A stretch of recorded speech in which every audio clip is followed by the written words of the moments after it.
Alright boys, welcome back to another video. Knicks Daily here. Today we've actually got a lot to talk about.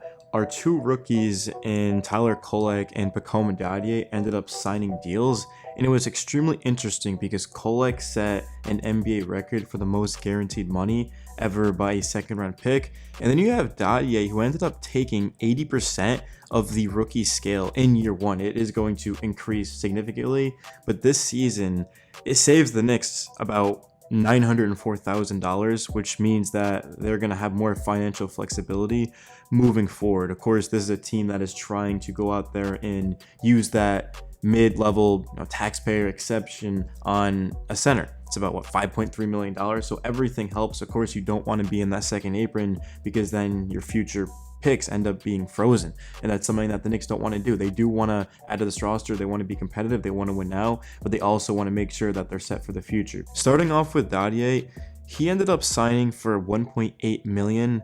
The max would have been 2.7 million, so giving the Knicks again approximately 900,000 in additional cap space is only going to benefit this team moving forward. Dadier is interesting because he is technically going to be on the roster, but I expect him to spend all of the season on the G League team, right, in Westchester.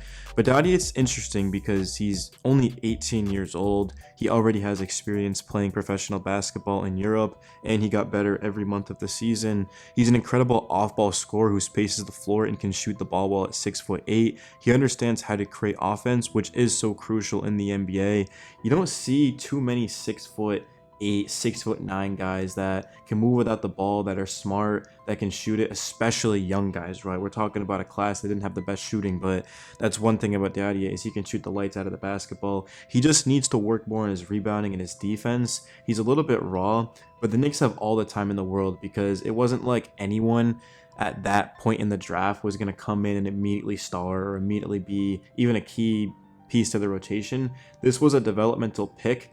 It was the Knicks saying that, hey, look, we like where our roster's at. We're just going to get guys with the most upside, guys that have the potential to be starters, guys that have the potential to even be more than starters, right? A guy who can give us 18 to 20 a night on high level efficiency. I love the move. I didn't know who Dadier was when the Knicks drafted him. That's not to take a shot at him by any means. I just didn't really watch a lot of these prospects. But when I did look at his tape, I saw a guy who just wants to win.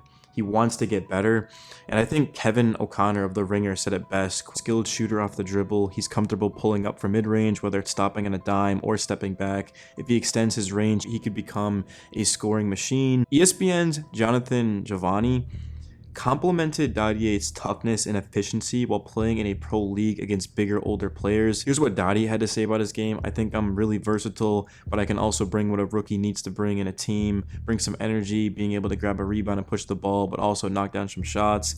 I also like how Dadier said he watched Paul George, DeMar DeRozan, Brandon Ingram, Tracy McGrady. Those are all very high-level scorers who have good size to them and skills. So I think Dadier, a couple of years down the line, is going to be a very fun player for the Knicks. This season, I don't expect much of him. He is going to play in the Summer League. I'm going to get into that a little bit later. Looking at Tyler Kolek, to me, he was my favorite pick of the Knicks draft, and there was a lot of good ones. I liked every pick the Knicks made, but there was just something about this pick where it just screamed value, right? Because Kolek was a guy who at 24, the Knicks were targeting. They ended up not doing it, and they got him in the second round anyway. 4-year, $9 million contract doesn't seem like much, but then you look at the 6.6 million guarantee. That's the most in the history of the NBA in the second round. Nembhard was what, 6.4 million, I want to say at the top of my head, so it's only 0.2 million, right? Yeah, it's a lot of money to a normal person, but just looking at Kolek, he's a guy who the Knicks needed. They needed somebody who can pass the basketball, who brings toughness off of their bench. Jalen Brunson and Miles McBride is definitely a great pairing, but the thing with McBride is he's not a pure playmaker. That's exactly what Kolek is, and he just brings something that the Knicks didn't have last season that they desperately need, right? That's why you saw in yesterday's video I talked about, let's go out there and use that mid-level exception on a guy like a Kyle Lowry, somebody who can pass the basketball, that can knock down open threes. But the Knicks are saying we basically already have Kyle Lowry, but we've got a guy who is what, 16 years, I guess technically 15 years younger than Kyle Lowry, a guy who's going to be making $9 million over 4 years is very cheap at the end of the day, especially if Kolek ends up being able to contribute right away, because you look at the contracts in free agency, they're just ginormous. Like, even just the extensions, dude, are just through the roof. So I think Kolek's going to come in right away and be able to make plays for us, and he's going to have the right mindset. And again, just like Dadier, he's a guy who wants to win and is willing to do whatever it takes, willing to play whatever role, and he's just happy to be here, man. And I'm excited to see these two kids get to work. Other news for the Knicks, there's a lot to get into, but I do just want to touch upon Leon Rose, because he obviously has made some high-level picks in the second round.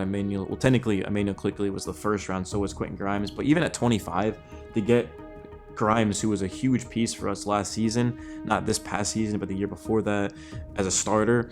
Emmanuel Quickly was a guy who was playing a big role for us, was one of the best six men of basketball at 25. Miles McBride was a 36th pick. Of course, Jalen Brunson wasn't drafted by the Knicks, but he was a second round pick, Hartenstein, and there's just a lot of players that have been contributing for the Knicks that were late picks or second round picks. So it's just extremely interesting. But in terms of the Knicks Summer League, so our first game is going to be held on Saturday, July 13th. It's going to be at 5 p.m. Eastern against the Hornets. In terms of who's playing, there's only 5 confirmed players. So Dadier, Ariel Haporti is going to be playing, Tyler Kolek, Kevin McCullough Jr., and it looks looking like Alex O'Connell, the forward, is going to be playing. This was reported all by Ian Begley. In terms of Rokas Jokubaitis, I believe is how you pronounce it, we drafted him back in 2021. It's unconfirmed if he's going to play, but his agent did say that he will, quote, strongly consider playing for the Knicks in Vegas this summer on one condition. If Lithuania qualifies for the Olympics, Jokubaitis will be in France. If they don't, he might be at the Summer League. So he's not saying that he's going to be at the Summer League if Lithuania doesn't qualify, but he's saying there's a, quote, strong chance, right? So the thing is Lithuania beat Mexico in its first game of the qualifying tournament, and then they also won their second game. So if they keep winning, then we're not going to be seeing Jokubaitis. But if we do see him, it's interesting because he can shoot the basketball. He's also lefty, and there's something about lefties where it's just a beautiful thing, right? Julius Randle and Jalen Brunson. But yeah, we do have what is that? 5 confirmed players for our team.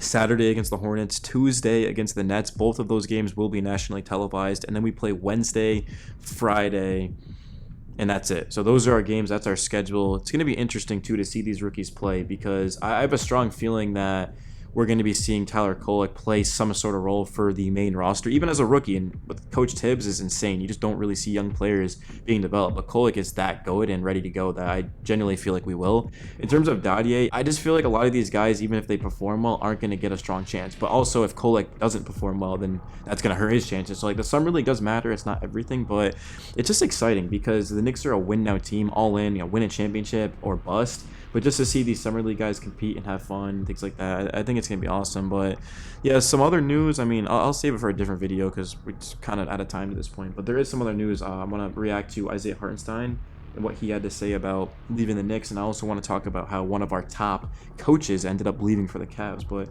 until next time, guys, peace.